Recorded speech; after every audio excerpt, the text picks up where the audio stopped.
Ngayong araw, babiyahe kami papuntang Masasa Beach dito sa Tingloy, Batangas kasama ang dalawang dogs ko. Hey guys, it's me Nico and today i-share ko ulit sa inyo yung Masasa birthday trip ko for the second time. Budget-friendly siya, pet-friendly pa, and super sulit ng birthday trip na to. From Batangas Diversion Road, sumakay lang kami ng jeep papuntang Mabini Crossing at syempre hindi pwede mawalang stopover. Nag-drop-by muna kami sa Jollibee store ni Miss Ayang para bumili ng all-time favorite, Chicken Joy Bucket. Akala ko maliit lang store na to pero ganito siya kalawak sa loob at may second floor pa siya. Pero galing dito, sumakay naman kami papuntang Anilao Port and tricycle naman ang sinakyan namin for only 20 pesos each, 60 pesos kaming tatlo. Sobrang bilis nga lang ng biyahe namin kasi galing kaming Batangas 5:30 and nakarating kami dito sa Anilao Port around 6 AM. Kaya pagdating namin, bumili na agad kami ng ticket dito sa ticketing station. Ang fare ngayon, 182 for students, PWD and senior citizens, 200 na naman for regular fare. Medyo nagmahal na rin talaga ngayon pero understandable naman since tumaas din ang gasolina ngayon. Before sumakay, may Anilao environmental fee na 55 per head. By the way, kasama ko pala yung 2 dogs ko and guess what? Walang additional charges. At para hindi naman patay yung oras namin, habang naghihintay kami umalis ang ferry namin, namili muna kami ng food good for 2 days and 1 night stay.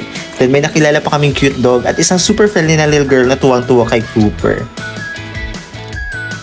After about an hour, sumakay na kami sa ferry and by the way, during the ferry ride, behave lang naman yung 2 dogs ko and walang hiningi na permit or any documents. Pero tip lang guys, make sure na naka-diaper and leash ang dogs nyo para safe at hassle-free ang biyahe nyo. And in just 30 minutes, welcome to Tingloy Island.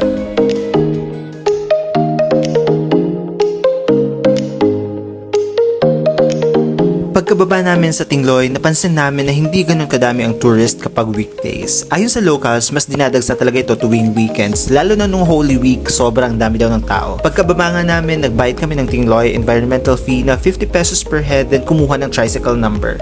Ang fare pala from Tingloy Port to your transient house is 120 pesos and okay na rin yung system ngayon kasi may pila na sa tricycle. Unlike last year na ikaw pa mismo ang maghahanap ng masasakyan. At habang sakay na kami sa tricycle papunta sa transient house namin, napakagandang tanawin ang bubungad sa inyo from coastal views hanggang sa relaxing island vibes, ramdam mo na agad yung province life. Tipong habang bumabiyahe ka, talagang makakalimutan mo sandali ang city life mo. Walang ingay, walang stress, at pure fresh air at nature lang talaga mararamdaman mo dito. Pagkababa namin sa tricycle ay sinalubong agad kami ng transient owner. Pagdating namin sa transient house, sobrang good choice talaga no kasi una sa lahat, malapit lang siya sa Masasa Beach, konting lakad lang at malapit pa sa basketball court kaya easy lang to hanapin guys.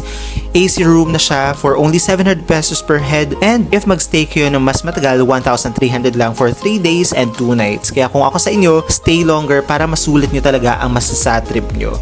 May option din sila na fan room for only 500 pesos per night. This is perfect for budget travelers. At ang dami pang inclusions guys.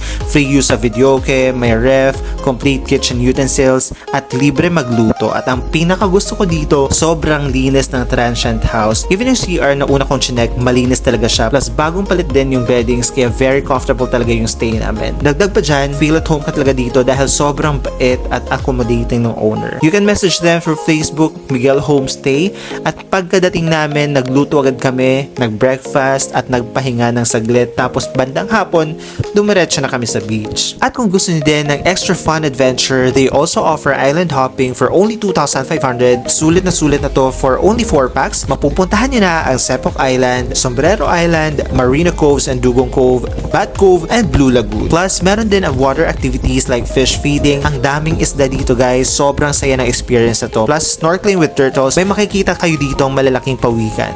And bukod sa island hopping, pwede din kayo mag-swim sa clear waters ng Masasa Beach, photo ops dahil sobrang IG worthy bawat sulok ng Masasa, and sunset watching dahil nakaka-relax naman talaga at peaceful ng sunset dito around 4 PM to 6 PM. And ayun na nga, sobrang sulit ng Masasa birthday trip ko again with my dogs and friends. Kaya kung gusto nyo din ma-experience to, tara na sa Masasa Beach, Tingloy, Batangas. See you on my next travel vlogs. Bye!